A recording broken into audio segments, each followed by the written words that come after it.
Hello friends, नमस्कार दोस्तों। जैसे कि फाइनेंशियल एजुकेशन के चैनल पर मैं आप लोगों को फाइनेंशियल एजुकेशन, एक बेसिक एजुकेशन, क्योंकि मैं कोई अर्थशास्त्री वगैरह तो नहीं हूँ, पर जो चीज़ मैंने समझी है, जिन चीज़ों से मैंने फ़ायदा उठाया है, मैं चाहता हूँ कि आप लोगों को भी एडवांटेज हो।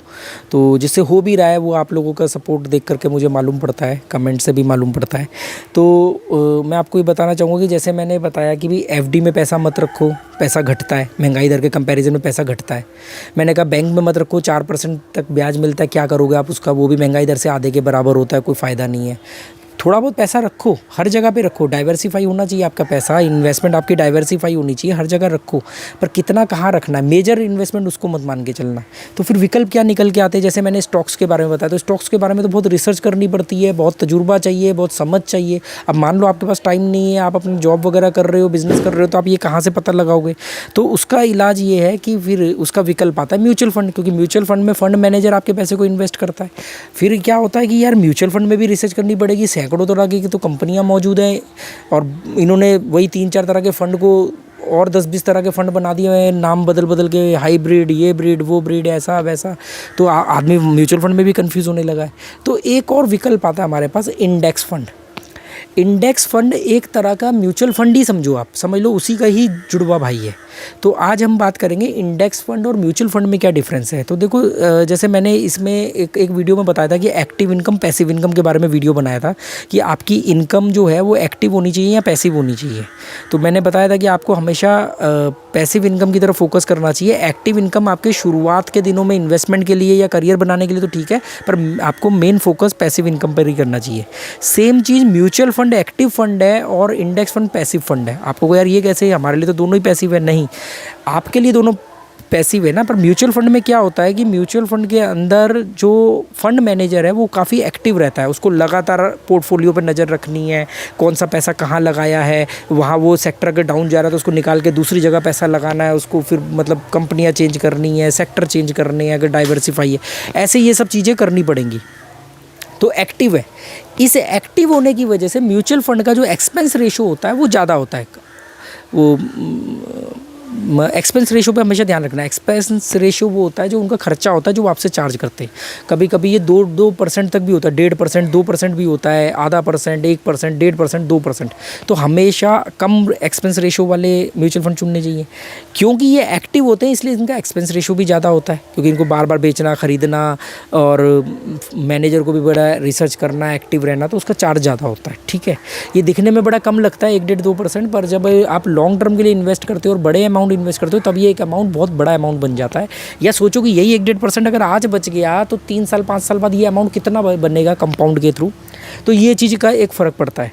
इंडेक्स फंड क्या होता है, उसका एक्सपेंस रेशो इसके मुकाबले बहुत कम होता है। वो इसलिए कम होता है क्योंकि इंडेक्स का मतलब होता है कि एक प्रॉपर ग्राफ, मतलब एक इंडेक्स समझ लो कि ये इंडेक्स है, मतलब ये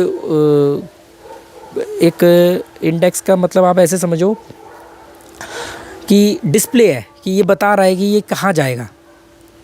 इंडेक्स हमने वो स्कूल में भी कॉपी से पहले हम इंडेक्स लिखते ना, मतलब चार्ट एक तरह का, तो इन्फॉर्मेशंस का चार्ट। तो ये अब जब इंडेक्स फंड होते हैं तो वो इंडेक्स फंड ये बोलते हैं कि हम निफ्टी 50 का इंडेक्स फंड है।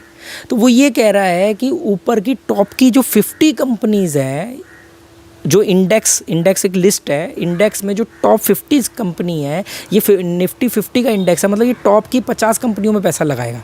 जो भी मान लो एनएससी की जो टॉप 50 कंपनी है या 100 कंपनी है उसमें पैसा लगाएगा, वो क्लियर बोल देंगे। तो ये आपके पैसे को सिर्फ वहीं लगाएगा और बैठ करके तमाशा दिखेगा। तो इसलिए इसको मेहनत नहीं करनी है, इसने टॉप कंपनियों में पैसा लगा दिया। इसको बोलते हैं इंडेक्स फंड। है म्यूचुअल फंड ही, पर इसका ये इंडेक्स के हिसाब से चलता है, किसी पर्टिकुलर कंपनी, पर्टिकुलर सेक्टर, अच्छा पर्टिकुलर सेक्टर भी होता है इसमें, जैसे कि बैंक निफ्टी। तो बैंक निफ्टी के इंडेक्स फंड होते हैं, उसमें वो क्या करेंगे, टॉप 50 बैंक पे, टॉप 50 बैंक में पैसा लगा देंगे। जो बैंक निफ्टी का इंडेक्स होता है उसमें पैसा लगा देंगे। ठीक है, ऐसे ही कोई आईटी फील्ड का इंडेक्स हो सकता है, तो वो आईटी फील्ड की जो टॉप कंपनी है उसमें पैसा लगा देंगे। तो इंडेक्स फंड का मतलब ये होता है कि आपने उस टॉप कंपनी का पैसा लगा दिया। और ये हमेशा ध्यान रखना, ये डायरेक्ट ग्रोथ होनी चाहिए, डायरेक्ट लगना चाहिए सारा पैसा। कोई एजेंट के थ्रू या बैंक के थ्रू नहीं, आप डायरेक्ट, आप ऐप आते हैं उसके थ्रू आप फंड खरीदो, डायरेक्ट पैसा लगाओ, उसमें आपका कमीशन जो है वो बीच का बच जाएगा। ठीक है, अब इसमें इसका मतलब क्या है कि क्या इंडेक्स फंड, अगर मान लो इंडेक्स जो है, जब आपने पैसा लगाया और आज जब आप 2 साल बाद बाद देख रहे हो या 1 साल बाद देख रहे हो, तो उसने अगर इंडेक्स ने 15% का रिटर्न दिया है, इंडेक्स 15% ग्रोथ किया है, निफ्टी या सेंसेक्स 15% ग्रोथ किया है, तो क्या आपका भी फंड इतना ही बढ़ेगा? नहीं, वो कई बार इससे थोड़ा सा कम होता है। मतलब अगर 15% की ग्रोथ हुई है तो आपका 14 या 14.5% बढ़ेगा। ये डिफरेंस जो होता है इसको ध्यान में रखना। ये इसलिए भी होता है कि वो बेचने खरीदने में कई बार वो वॉलेटिलिटी की वजह से वो एक डिफरेंस आ जाता है ना, कि आपने कब खरीदा कब बेचा, जब आपने दोबारा खरीदा तब डिफरेंस आ गया। तो ये डिफरेंस इतना रहना चाहिए, पर ये डिफरेंस जो है 1-1.5% से ज़्यादा नहीं होना चाहिए। 1-1.5% भी ज़्यादा बता रहा हूँ, ठीक है, आधा 1% बहुत है।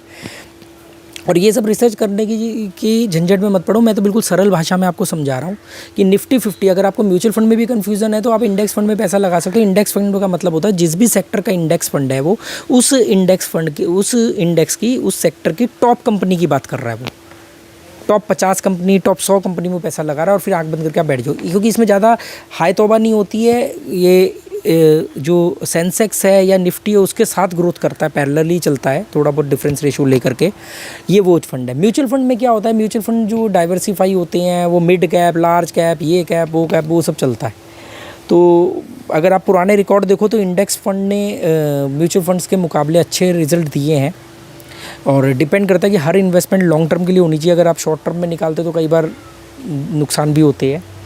ऐसे ही हम आगे मैं एक वीडियो बनाऊंगा जिसमें कि हम इंडिया में बैठे बैठे अमेरिका की कंपनियों में भी पैसा लगा सकते हैं, अमेरिका की टॉप 100 कंपनियों में पैसा लगा सकते हैं, उस फील्ड की टॉप कंपनियों में पैसा लगा सकते हैं यहाँ बैठे बैठे। और उसका आपको फ़ायदा ये होगा कि जब यहाँ पर रुपया मजबूत नहीं होगा, मतलब डॉलर मजबूत होगा, रुपया गिर रहा होगा, तब भी आप वहाँ पर प्रॉफिट कमा रहे होगे। इसके लिए मैं डिटेल में आगे एक वीडियो बनाऊँगा कि हम यहाँ बैठे बैठे कैसे अमेरिका की स्टॉक मार्केट में पैसा लगा सकते हैं। तो उम्मीद करता हूँ कि ये वीडियो आपके काम का होगा। आपको ये इंडेक्स फ़ंड और म्यूचुअल फ़ंड का डिफरेंस एक सरल भाषा में, मैंने देसी भाषा में समझाने की कोशिश करी कि म्यूचुअल फ़ंड एक्टिव फ़ंड होते हैं। स्टॉक तो बिल्कुल ही एक्टिव हो गए ना, तो आपने ख़रीदा बेचा तो म्यूचुअल फ़ंड आया कि भाई आप टेंशन मत लो, हम बैठे हैं। तो म्यूचुअल फ़ंड में भी फिर ये है कि किस कंपनी का ख़रीदे, कहाँ ख़रीदे, क्या ख़रीदे। अब इसमें आपने इंडेक्स में लगा दिया कि हाँ भाई आप ये जानते हो 100-200 साल की हिस्ट्री उठा के कि हमेशा महंगाई दर तो बढ़ती है। जो चीज़ कभी 10 रुपये की थी 10 साल बाद वो 20 की ही हुई होगी, 50 की ही हुई होगी। कभी ऐसा नहीं हो सकता कि कोई चीज़ 10 साल पहले 10 रुपये की थी तो आज 5 रुपये की हुई हो। एक्सेप्शन हो सकता है, एक्सेप्शन को एग्जाम्पल नहीं मान सकते। तो उम्मीद करता हूँ कि ये वीडियो आपके काम का होगा।